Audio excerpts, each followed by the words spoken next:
తెలిసినా, ఎంత మేధావివైనా నాకు తెలిసింది కొంతే, నేను తెలుసుకోవలసింది ఎంతో ఉందని నిరంతర విద్యార్థిగా, దైవజనుడు కానీ, 30-40 సంవత్సరాల విశ్వాసి కానీ నిరంతర విద్యార్థిగా బ్రతకాలి.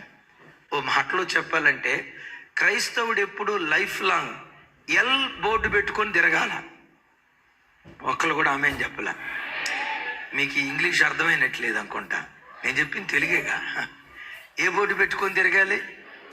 విచిత్రం తెలుసా, ఆర్టీఏ వాళ్ళ డీటెయిల్స్ తీస్తే నేటి వరకు ఎల్ బోర్డు పెట్టుకున్న ఏ కారు ఇప్పటి వరకు యాక్సిడెంట్ కాలేదంట. సహజంగా ఎల్ బోర్డు ఎవరు పెట్టుకుంటారు? డ్రైవింగ్ రానోళ్ళు పెట్టుకుంటారు. డ్రైవింగ్ రానోడు డ్రైవింగ్ చేస్తే ఏం కావాలి? యాక్సిడెంట్ కావాలి.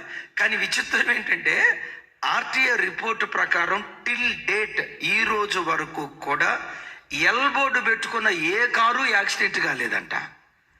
నీ ఆధ్యాత్మిక జీవితం యాక్సిడెంట్ కాకుండా ఉండాలంటే, భక్తి జీవితం ప్రమాదంలో చిక్కుకోకుండా ఉండాలి అంటే నిరంతర విద్యార్థిగా నువ్వు బ్రతకాలి, నువ్వు నేర్చుకోవాలి. అద్భుతం తెలుసా, ఈరోజు నువ్వు నేర్చుకుంటే రేపు నేర్పేదానిగా దేవుడు నిలవబెడతాడు.